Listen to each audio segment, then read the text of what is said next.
Bienvenidos a Alter Ego, Finanzas y otras hierbas.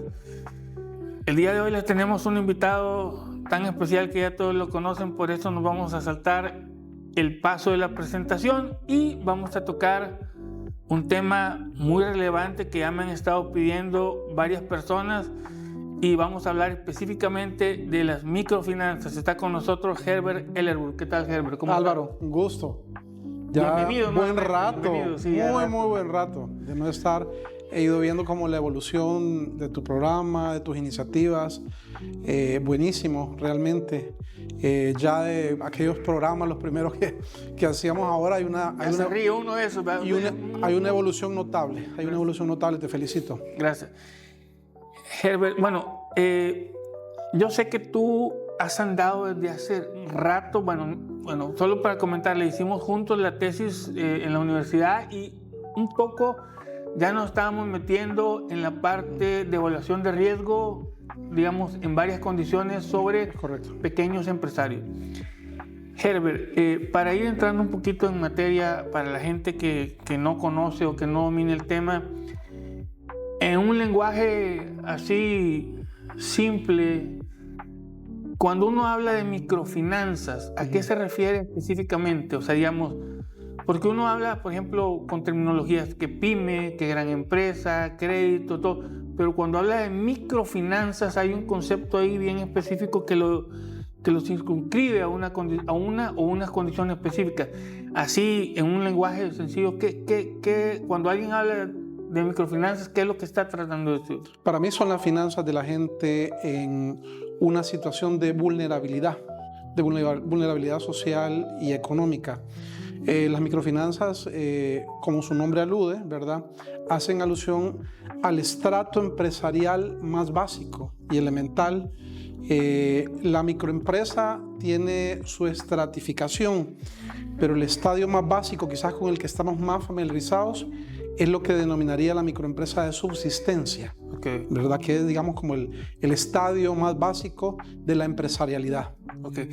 Y las microfinanzas, digamos, partiendo específicamente, yo sé que cuando uno habla de finanzas hay varios aspectos que se pueden abordar, ¿verdad? Que tienen que ver con el crédito en sí mismo, la parte de seguros y varias condiciones, pero enfocándonos específicamente en el crédito.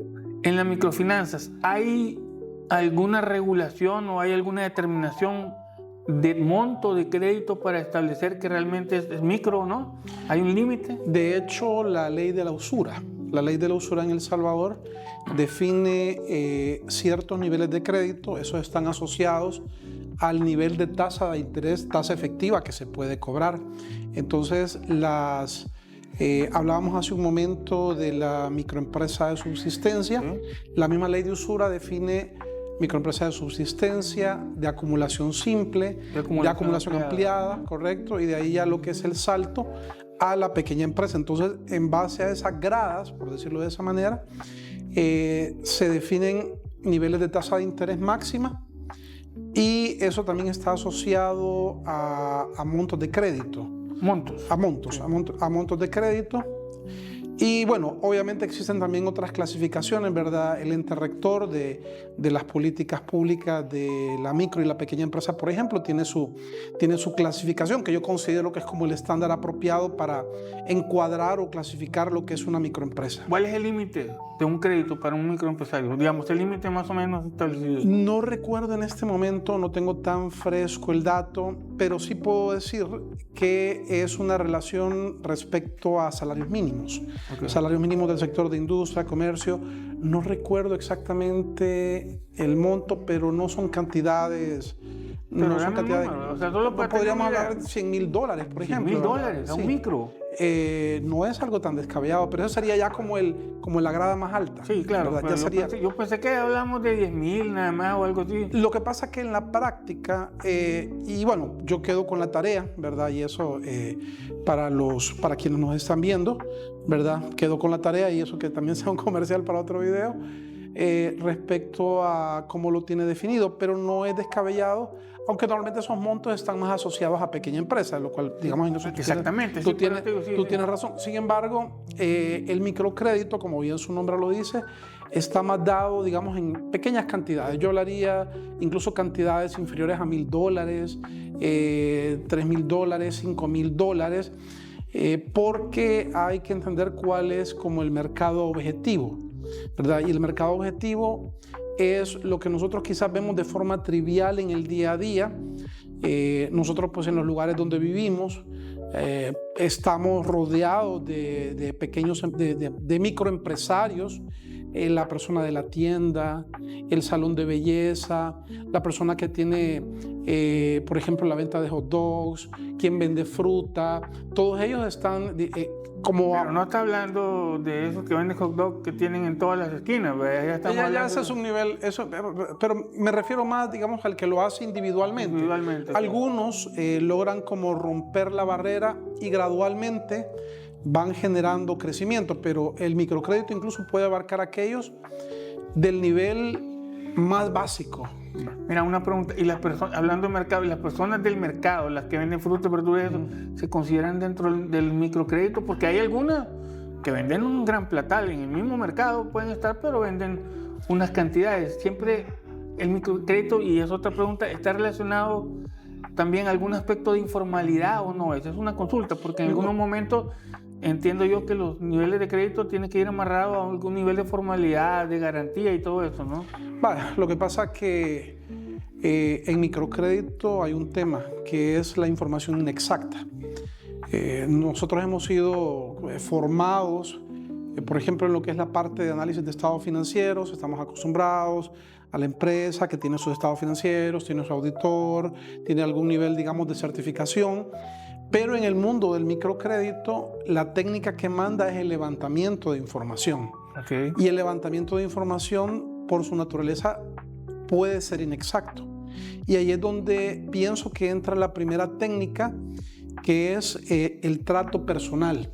El trato personal es vital, es clave, conocer a la persona, conocer su vida.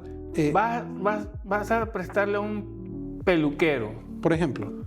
¿Qué evaluás para ver cuánto le das, por ejemplo? Hay cuestiones como, por ejemplo, el tiempo que tiene de operar, el arraigo que tiene en la zona donde está, donde ha estado operando, su situación domiciliar, casa propia, casa familiar, si alquila, si tiene sus empleados, si lleva algún nivel de registro básico, que puede ser hasta lo más elemental, como llevar un pequeño cuaderno con anotaciones, pero sobre todo pienso que... ¿Ves el desarrollo del negocio? ¿Verdad? Porque no es lo mismo que él esté solo a que tenga ya 3 empleados. Ya eso indica otro contexto diferente, ¿verdad? Ya indica algún nivel de evolución, ¿verdad? Pero también, por ejemplo, tomando el ejemplo de la barbería, puede tratarse de esa persona que está rentando un pequeño local y prácticamente él se bate solo, tiene un par de sillas, tiene sus espejos, tiene sus insumos y ahí está. Entonces se evalúa, por ejemplo, el tema de experiencia, conocimiento del negocio.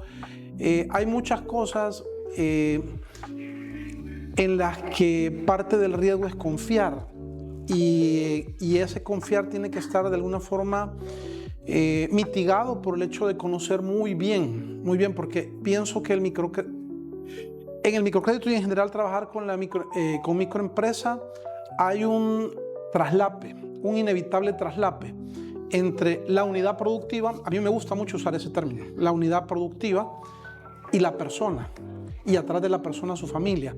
Entonces es importante no solamente... Se mezclan gastos, se mezclan cosas.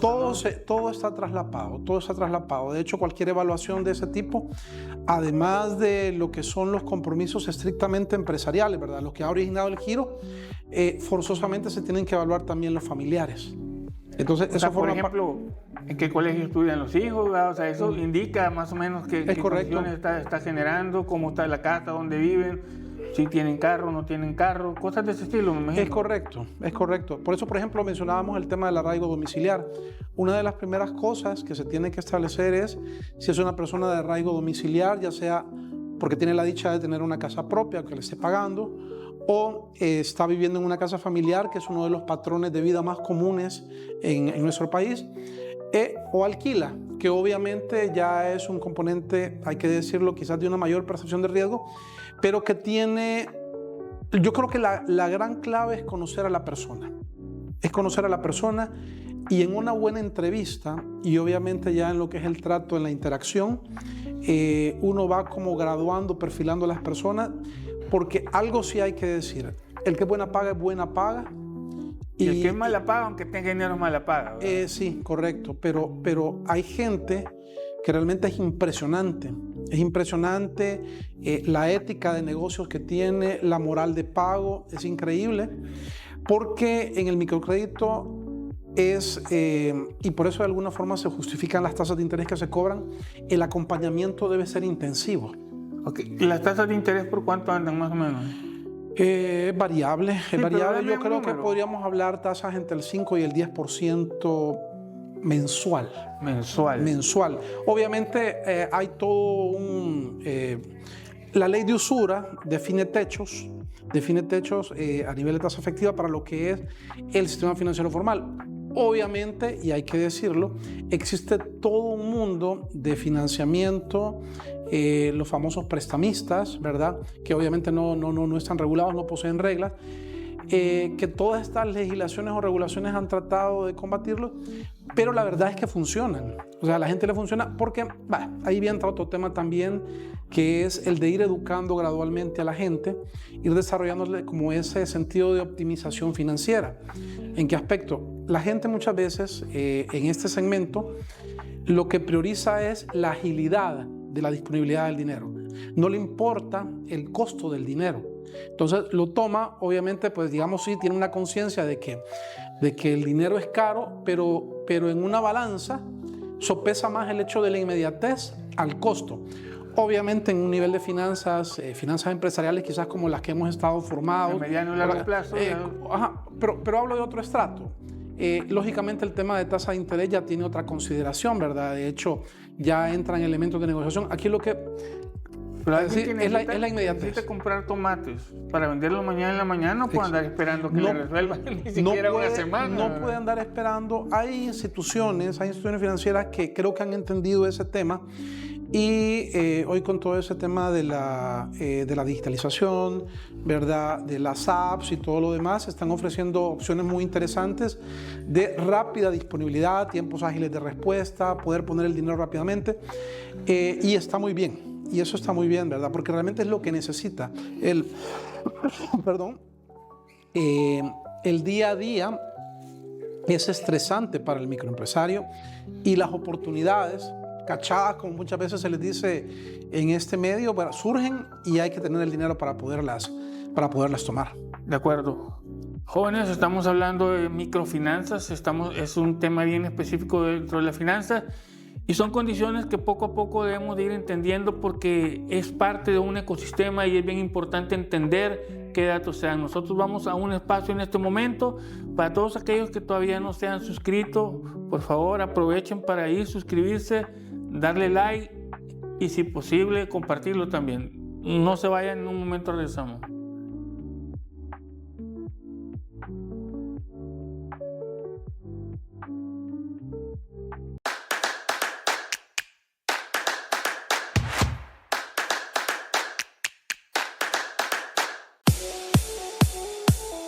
Un espacio para que hablemos relajados pero serios. Alter Ego, finanzas y otras hierbas.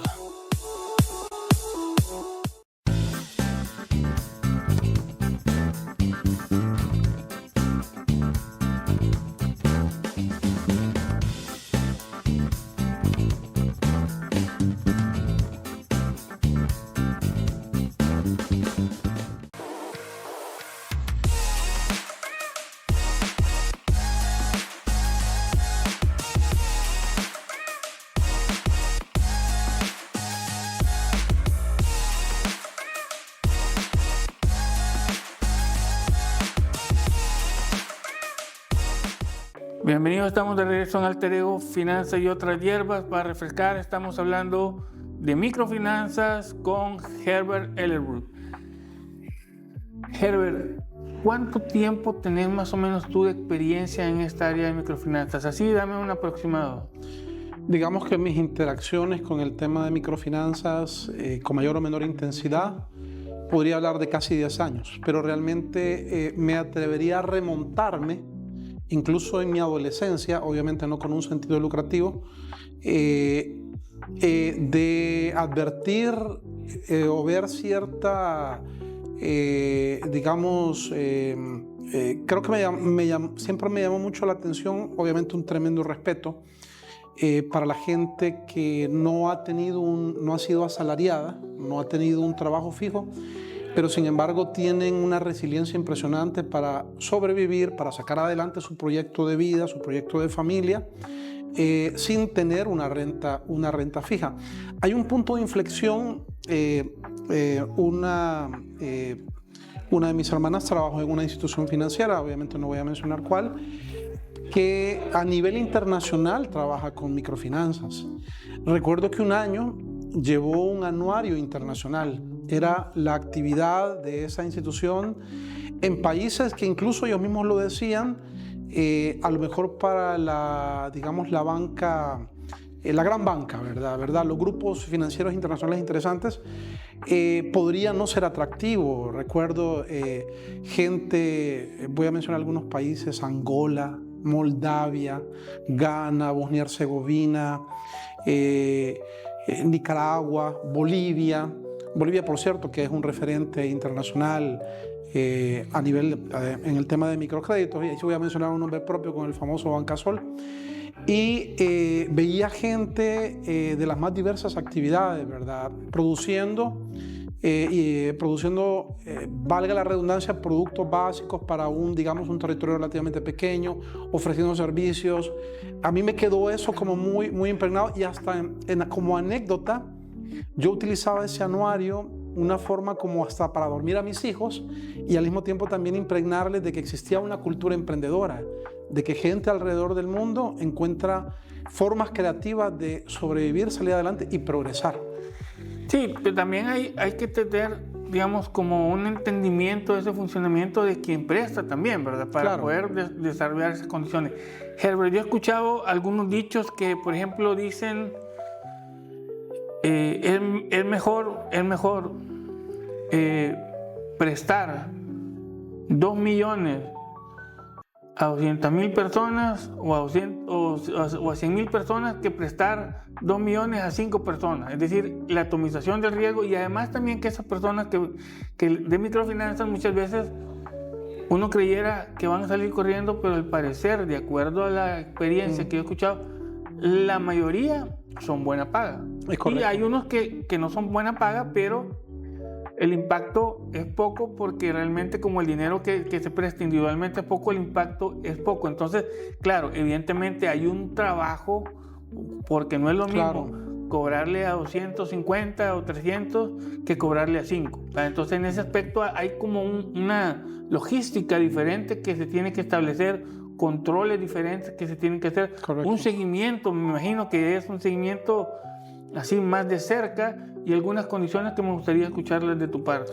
Bueno, yo creo que tú lo has descrito perfectamente.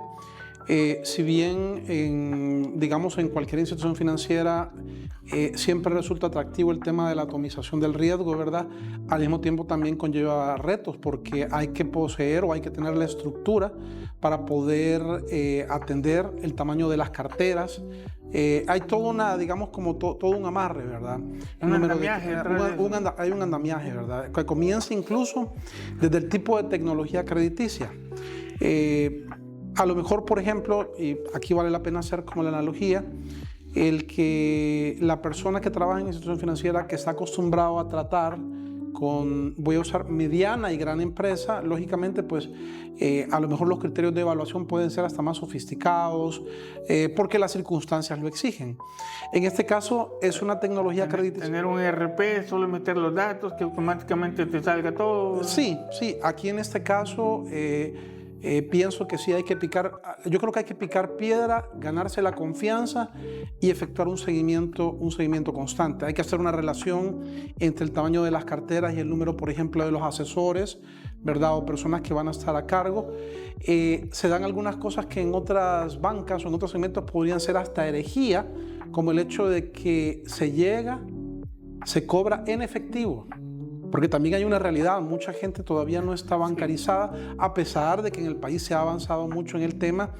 Y en ese aspecto hay que decirlo, los teléfonos celulares han ayudado mucho, ¿verdad? Ya la trivialización en el sentido de que la gente se ha acostumbrado a usar el celular, poco a poco la está llevando, por ejemplo, al uso de las famosas apps de la banca electrónica, y ya la gente hace movimientos de ese tipo, pero hay mucha gente que todavía es, por ejemplo, mire, no tengo tiempo, vaya y cóbreme, ¿verdad?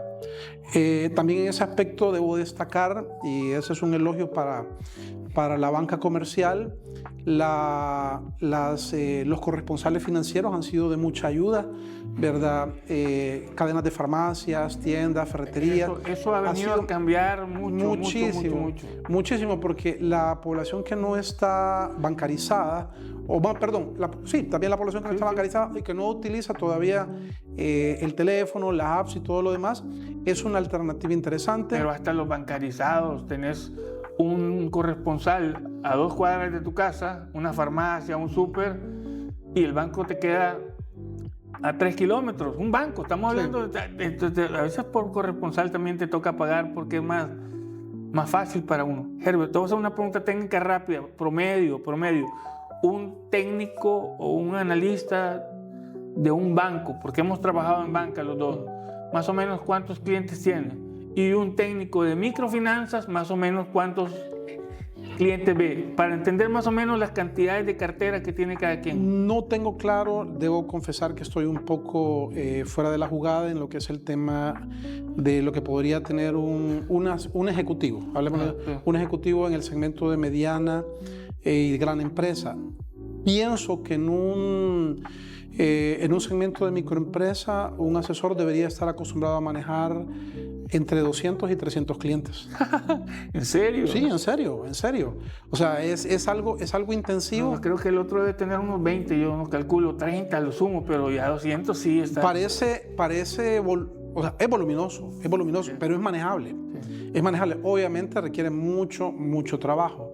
Yo creo que un asesor bien enfocado puede manejar una cartera de ese tipo. De tu experiencia, más o menos, no sé si por porcentaje o de forma que gente que empieza con microfinanzas, que es más caro, y da el salto a créditos más baratos de banco, ¿qué tanto porcentaje? ¿Se da mucho o eso es muy poco? Yo creo que es poco, pero eso lo digo nada más a nivel de una percepción, nivel de una percepción subjetiva, y en ese aspecto hay que decirlo que podría ser que las prácticas actuales de microfinanza no estén contribuyendo a la evolución natural, a ir saltando la grada. Creo que algunas cosas quedan muy supeditadas a la habilidad natural del cliente, en el sentido de ir dando la grada. Yo pienso que lo que sí aplica y se da mucho es el tema de la gradualidad. Se comienza, por ejemplo, con un crédito pequeño, básico, 100, 200, 300 dólares, se va midiendo la moral de pago y poco a poco se va subiendo en el nivel de confianza, en el nivel de límite de crédito que se le va otorgando. Indirectamente es una forma de ir también captando de que el microempresario, el emprendedor, va también, digamos, como evolucionando o creciendo, pero creo que hay una ausencia en el tema como de ir escalando. La banca tiene sus tipos de créditos, hipotecario, tarjeta de crédito y así. En microfinanzas existen algunos tipos de crédito que se dan, algunas especificaciones de crédito. Sí, las convencionales, los créditos para capital de trabajo, créditos para adquisición de maquinaria y equipo, activo fijo, y algunos como muy particulares. Hace algunos años, por ejemplo, había líneas de crédito para ciertos programas gubernamentales, ¿verdad?, que estaban orientados a temas de la educación, creo que ya de generales conocidas.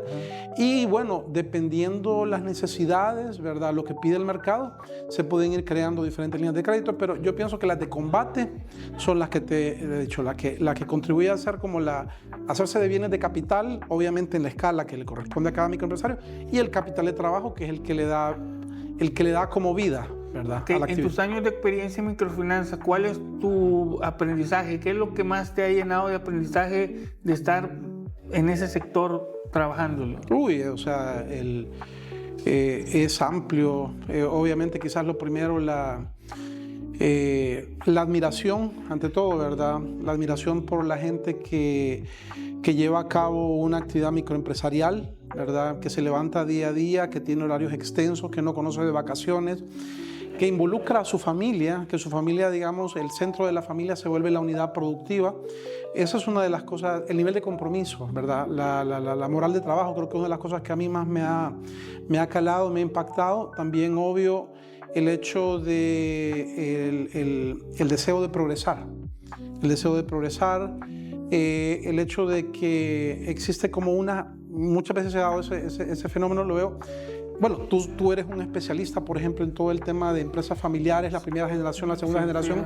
La microempresarialidad tiene también un poco de eso, ¿verdad? El fundador, ¿verdad? Que realmente se parte el lomo, ¿verdad? Para que muchas veces el problema, ya la segunda generación en microempresa podría no hacerse cargo. Todo depende mucho de la situación socioeconómica del grupo familiar. Hay quienes sí toman el reto. Pero he visto que la segunda generación en emprendimientos, en unidades productivas que van caminando, sí tienen la oportunidad de desarrollarse de mejor forma, estudiar, tener otras experiencias. Y ahí pienso que va generándose un círculo virtuoso. Eso creo que es lo más valioso, o sea, el círculo virtuoso. Obviamente desde una perspectiva porque he visto también la perspectiva del financista. Con los años también se va viendo el tema de cómo perfilar mejor a un usuario de microcrédito. Las 3 famosas decisiones, a mí siempre me gusta mucho hablar de las 3 famosas decisiones que debe tomar un financista: crecer, mantenerse, retirarse, ¿verdad? Mira, te voy a decir una cosa, me da una alegría, se ve que estás en tu charco, o sea, estás hablando y hablando y hablando y hablando, o sea, ya tenés, o sea, tú decís 10 años, yo creo que tenés más, pero digamos, ahora, a mí me gustaría rescatar, y ahí pues no sé qué, porque tú eres el experto en función y sabes, conoces el público que nos ve, ¿verdad? Porque también, si bien es cierto, de alguna manera nosotros trabajamos con personas que les abrimos la paleta para que traten de emprender, ¿verdad? Es un poco meterse a la parte empresarial, aunque sea una parte, porque hoy ya las pensiones no le van a alcanzar a uno para vivir, ¿verdad? Me gustaría, y tal vez el enfoque te lo voy a dejar abierto, en el sentido de que ¿qué le podemos trasladar a las personas que nos están viendo en función de un aprendizaje en las microfinanzas? Que a mí se me ocurren, puede estar aquel que las está, digamos, utilizando, puede estar aquel que le interese, o sea, que tenga capital y que le interese meterse, porque a veces hay gente que puede creer que solo es de tener el dinero y ya lo empieza a prestar y no sabe que detrás hay algún montón de condiciones, ¿verdad? Entonces, ¿qué le podemos dar? ¿Qué le puedes dar, digamos, de aprendizaje que pueda capitalizar la persona que nos está viendo en función, primero, de lo importante que son las microfinanzas, porque a veces esas no se ven, ¿verdad? No se ven, están ahí, correcto, ¿verdad? Pero que son bien necesarias para que el país se dinamice, porque a veces esa gente no tiene acceso a otro tipo de créditos y si no lo tuvieran, no podrían salir adelante. ¿Qué podrías trasladar sobre ese concepto basado en un país como somos nosotros? Un país relativamente medio pobre, pero que igual hay muchos así en América Latina que tenemos bastante población en situaciones similares, ¿verdad? A quien quisiera trabajar en microfinanzas, desde la perspectiva de asalariado, por ejemplo, yo le recomendaría que esto es una mezcla. Es una mezcla, hay que tener corazón, hay que tener, digamos, un sentido social, aunque al mismo tiempo, obviamente, hay que tener como ese sentido de, llamémosle como de lucro, o el sentido de responsabilidad de que al final se trata en frialdad de dinero, que tiene que rentabilizarse, que tiene que hacerse productivo para la institución financiera donde ¿Hay que tener corazón o no hay que tener corazón? Esa parte no la entendí. Me refiero Estoy durmiendo. No, tranquilo. No, porque yo entiendo que esa gente también tiene, o sea, Hay que tener una, yo siento que cualquier persona que trabaje en el sector de microfinanzas, microcrédito, tiene que tener una sensibilidad social especial. Trata mucho con gente porque esto es así. O sea, no es una gran empresa en la que trato con el financiero, recibo los estados financieros, tenemos discusiones. Aquí ves los problemas, vas a cobrar y ves los problemas que está viviendo la De hecho, familia. acabas de mencionar un punto. En la experiencia, solo voy a citar un par de ejemplos, ¿verdad?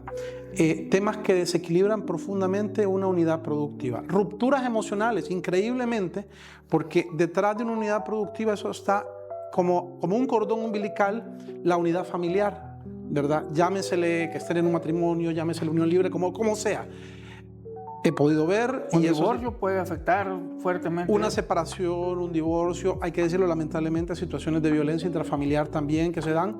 Todo eso pone en jaque el funcionamiento de la unidad productiva que al final es la que produce los ingresos y es la que al final termina también pagando las cuotas. Ojo, hay que estar como muy atento, por eso digo, lo social no puede estar desligado. Está bien pegado. Está totalmente pegado. Muy, muy pegado. Está muy pegado, ¿verdad? Para la gente que, por ejemplo, quiere emprender, debo decirle, sí hay oferta en El Salvador respecto a créditos emprendedores. Muchas veces esto por lo que sí pasan es por un buen planteamiento. Es por un buen planteamiento. Sé que hay muchas entidades que brindan asistencia técnica, apoyo, con programas que incluso van como escalando, creando habilidades blandas, habilidades duras, ¿verdad? Para el desarrollo de la microempresarialidad. Eso pienso que es más vendible. Obviamente el tema del escalamiento, ¿verdad? El hecho de ir en la gradualidad, ¿verdad? Del crédito, pienso que también va como favoreciendo, calibrando y viendo también la calidad de la unidad productiva y la calidad también del que emprende, porque normalmente esto se maneja a nivel de personas naturales nada más, aunque ahora, por ejemplo, hay que hablarlo en positivo.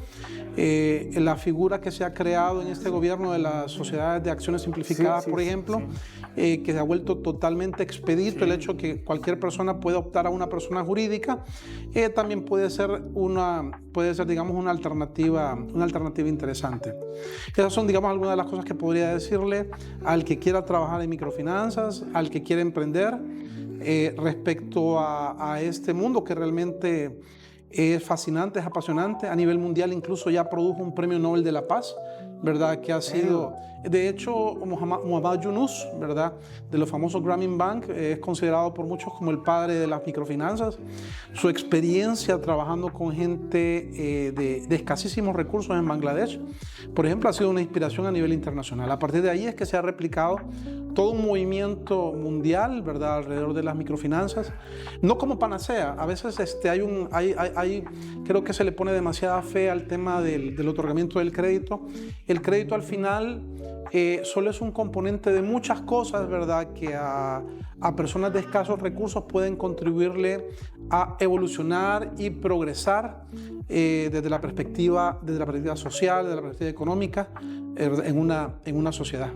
Muy importante, jóvenes ya vieron la parte de microfinanzas, es algo que está ahí y tal vez alguna gente solo escucha a los bancos y las financieras, pero realmente hay muchos empresarios pequeños que no tienen acceso a esos tipos de instituciones, pero que tienen, digamos, un gran empuje, tienen un gran conocimiento y las microfinanzas los ayudan a poder crecer. Algunos se quedan siempre en las microfinanzas, aunque crezcan, porque esa rapidez y esa flexibilidad que tiene la microfinanza no la va a tener nunca ninguna institución así completamente regulada, ¿verdad? Hay quienes incluso pueden quedarse en un estadio de subsistencia.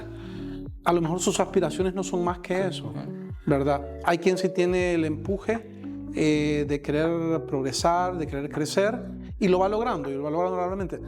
Cualquiera, digamos, que sea como la postura o la actitud de la persona hacia su unidad productiva y hacia sus aspiraciones, me parece respetable y bajo ciertas condiciones puede ser financiable. De acuerdo. Jóvenes, les hemos traído un programa con un tema muy, muy espectacular y que está, digamos, en el concepto importante. Herbert, muchas gracias por compartirnos todo el conocimiento que tenés y siempre con el toque fino del pase filtrado. Muchas gracias y gracias, esperamos verte muy nuevamente. fino. Gracias por invitarme. Se cuidan, se portan bien y pues a la próxima, caballero.